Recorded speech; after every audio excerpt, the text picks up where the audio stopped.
everybody. Welcome to BS of the Week, episode 38. I am Patrick Driggett, coach of the Berlin Fire, and I am joined by my good friend. Hi there, I'm Kevin Lucy from the Glasgow Rushmores. Hey, How are we Kev. doing this week? Doing pretty well. We had a big game this week, huh? Yeah, so Was there? I can't remember. My memory's gone a little bit rusty. so LFC results, first game, you and I got to play finally, so that was fun. I didn't know until that game. Did you know that we're rivals? Yeah, I never knew that was before our time, I think. Yeah. But you know her. Yeah, all right, yeah. Yeah. Maybe I should have had a bit more in the game. Yeah, that's okay. So that one unfortunately uh wasn't a close game. That would have been fun to talk about, but Fire ended up winning 33 to 13. Um Next game we had the Knights at the Massive. And this was a pretty good one right at the start of the second quarter. Massive scored a touchdown and the extra point to start off, with the 7-0 lead. The Knights responded with a field goal, and then after a defensive stop, they had a massive 68-yard return on special teams, and then ended up scoring a touchdown on the very next play to go up 10-7. Then early in the fourth, the Massive scored on a long drive to go up 14-10, and that's all they needed to win. So that was it was a close one. Not a super high scoring game, but also I think it was some interesting back and forth, which is always fun. So congrats to the Massive there. 66ers at the Phoenix. This was a pretty dang close game. The Phoenix really showing their strength here against a strong 66ers squad. Phoenix controlled the clock, and while the game was kept relatively close, in fact, the 66ers did lead 10-7 into halftime.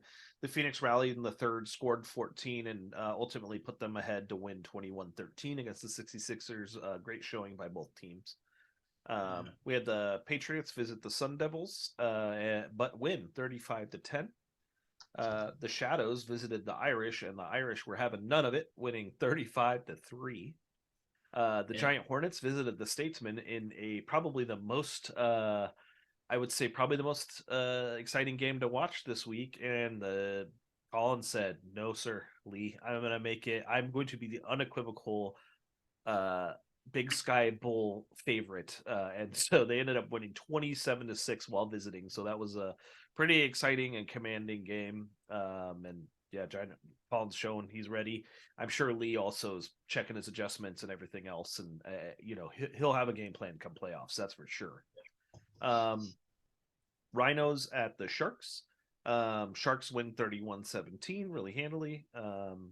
Then last LFC game, we had the Weasels at the Buccaneers. Weasels scored 47 away points on the Buccaneers 13 to win that game. So what's going on in the PFC, Kev? Well, in the PFC, before the game started, we had two teams that had already booked their place. They qualified for the postseason, and they were the Beverly Bay Packers and the Newcastle Eagles. So we'll start with their games. Basically, the Bulldogs visited the Bay Packers, and the Bay Packers really just saw this game out. It was a 17-45 game to the Bay Packers, which was probably a few more than I thought. It's what I call a nice regulation win.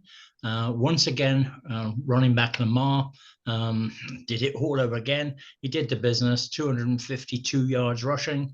And also to complement that, as we've always said, Tom has got a dangerous passing offense as well, who did 377 yards. So whilst you think you've got one shut off, the other one comes and does the business. So again, Miranda really had no answer to that one. So the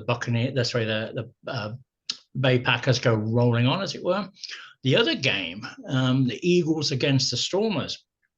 Andy swapped a few players out here, and it very nearly bit him in the bum, to be quite honest, because the end result was 13-10. And I'm sure Andy wasn't expecting it to be quite as close as that. The Stormers basically took it all the way, and it could really have gone anywhere at all. It was a low-scoring game. The Stormers actually brought the game back to 13-10, and there was still a full 10 minutes left on the clock. But obviously, they couldn't get it over the line, as it were. And so I'm sure Andy breathed a little sigh of relief at the end of that game. Having swapped quite a few players out, he got the result in the end. Also going into the game, the Rivets needed to win against the Generals to secure the PFC North Championship. And they did that 38-14. Again, with another strong Rivets rushing display, particularly from their most valuable player, Emu, who rushed for 259 yards. And this game, basically, because they picked up it wasn't without incident, shall we say, because the Rivets have picked up 2 F injuries during the game, which is not going to be very popular with Conrad, I wouldn't have thought. And going into the playoffs, it may affect things a little bit more than we thought.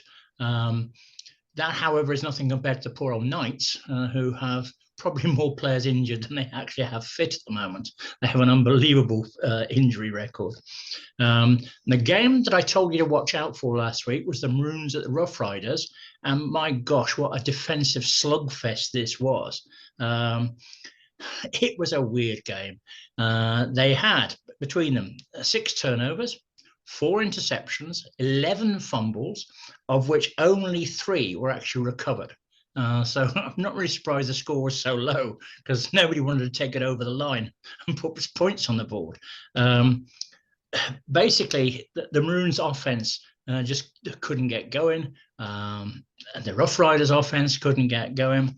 The result does clear up the playoff picture a little bit, because we said last week if the Rough Riders won, it was going to throw everything into chaos. Well, basically what happened is, as you saw, the Rough Riders didn't win. The Maroons, I wouldn't say that they've guaranteed a place in the playoffs by any stretch of the imagination, but it certainly has cleared up the situation in PFC a little bit. The other vitally important game in the PFC was the Surfers against the Rapiers.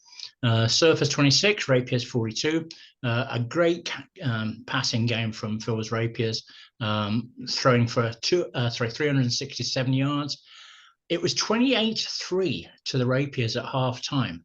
And then Carey's Surfers pulled it back to 28-23. And at that stage, Phil must have been getting somewhat worried, to say the least. But he held on for a good win. And that win practically books Phil a place now in the postseason. When you see who he has to play against in the next 2 games, he should be pretty much guaranteed to at least get, at the very least, a playoff spot there. And talking of teams of these going to play next, his next opponent is actually the Chargers. And last week I boldly predicted that Chris would win the first win bonus for the season. And guess what? He did go and win, and he won with his first win of the season with a very convincing 45-7 home against the Bombers. Congratulations on that, Chris. However, Don Cave went on to do one better than that, because not only did he get his first win of the season, but he also got his first win of the career with a fantastic 20-12 victory over Ambrose's Warriors. And that means he, in fact, rather than Chris, is now top of the first win bonus board, as it were. Chris is in second. Then we've got 4 teams all sitting in third place. So that's going to be an interesting end of season training sessions or coaching sessions. And the final game in the PFC was the Devils at the Titans. James still has to play the Bay Packers and the Rivets. Sitting at a 4-4 situation right now, I don't think it's going to be enough for him to reach the playoffs unless he gets 2 wins against those 2 mighty teams. Nevertheless, this high-scoring game of 42-23 was well worth a watch. It was 527 yards of passing from James's offense. So he's building quite a good team there. And again, I reckon Zane's team scoring 23 against James's mob shows that he's coming on quite well as well. So I would say watch this space very carefully because I think Zane is building quite a good squad there that could challenge in a couple of years' time. So that's what happened in the PFC. What about the coach of the week, mate? Well, you just mentioned him. Want to give major props to the first win and a great game to Don Kane of the Huskies. Yeah. Great effort, first career win. We don't always. I don't think every first career win is always worthy of coach of the week. But I think Don, we've seen progressive improvement in his team, and to pull out a win against Ambrose's Warriors, I think is awesome. And congrats to coach of the week, Don Kane. Yeah. So, yeah. And how about the games of the week? Well, you sort of hit the nail on the head. I'm going for 2 games of the week this week. There might be surprising choices, but what is very, very, very tempting at this stage in the season is for us all, if we're not competing, if we're not in the playoff hunt, if we're just chugging along, is for us all to give up a little bit and sort of just go, okay, well, I'll either go through the motions or I'll make sure I get a high draft position. And it was really, really rewarding this week to see 2 coaches still going flat out for that first win. Chris Weeks, pal of the show, again getting his first win in week 8 it just shows stickability. And in fairness to Chris, he hasn't lost that many games by massive margins this season. He's been there or thereabouts, so he's not that far away. And as we've already said, Don, a fantastic effort, basically. And it was a good close game as well. So those were my 2 games of the week this week, more for stickability and, just basically just sticking at it. And I think that's well worthy of the accolade, as it were. Awesome. Yeah, no, great picks. And I do always appreciate that, because I think the idea of, kind of throwing it for the top pick in the draft is kind of a joke. I know some people do it. They have to, right? Like, you just see how some people play the game. It's reasonable that some people try to do that. But, when you see the success of the teams, Conrad hasn't been failing for draft picks, and that's worked fine for him. So I think it's not required to have a good team to get the first pick in the draft. And I think that them trying so hard and getting the training for the players that they need, that's a lot of CPs they get over the playoffs. So, good for them. Really excited for them. Hoping to see some cool stuff come out early next season from that. So yeah, speaking of which we're towards the end here. Week 9's coming up, playoffs coming up. What are we watching for, Kev? Okay, well, let's start the LFC. Basically, what we've got in the LFC is we've got 5 teams already through. And so we're looking for, unless the Phoenix go out and beat both the Fire and the Weasels, that would then take them to 6 wins. They're already in 5 wins, are in the driving seat playing the Shadows and the Sun Devils. So that's the situation there. It looks as if, obviously, yourself on 7, the Sharks, the Giant Hornets, the Statesmen, and the Weasels look as if they're all through. So we're really just looking for that extra playoff berth, as it were. The PFC, again, only real question remaining is, will the Maroons, who've already got 6 wins, will that be enough to get them into the playoffs? Because, and the reason I say would that be enough is because their next 2 games are against the Bay Packers and the Rivets. So if they're going to go to 7-3, which we said previously may well be the margin required, they're going to have to win one of those games. Then, of course, you've got the Generals, who, again, if they get 2 wins, that takes them to that magic 7 spot. Or will the Stormers, in fact, get 2 wins against the Huskies and the Bombers? And if they do that, that takes them to 6 wins. So again, it's still to be played for in the PFC. So those are really the games that you've got to watch. Are the ones involving the teams that the Stormers, the Generals, and the I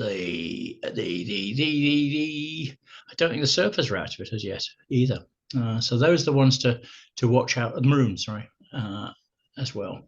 So those are the ones to watch. Anyone that's involving a playoff team, because the situation now is getting pretty close. We're really looking at one spot in both sides of the draw, as it were. So yeah, so that's what I would look for next week, mate. Yeah, a lot of exciting stuff. We'll see how that goes. I know the Phoenix. So I guess the Phoenix are in it, huh? They can do it. The Rhinos obviously are pushing on our side. So yeah, that'll be interesting to see who takes that last.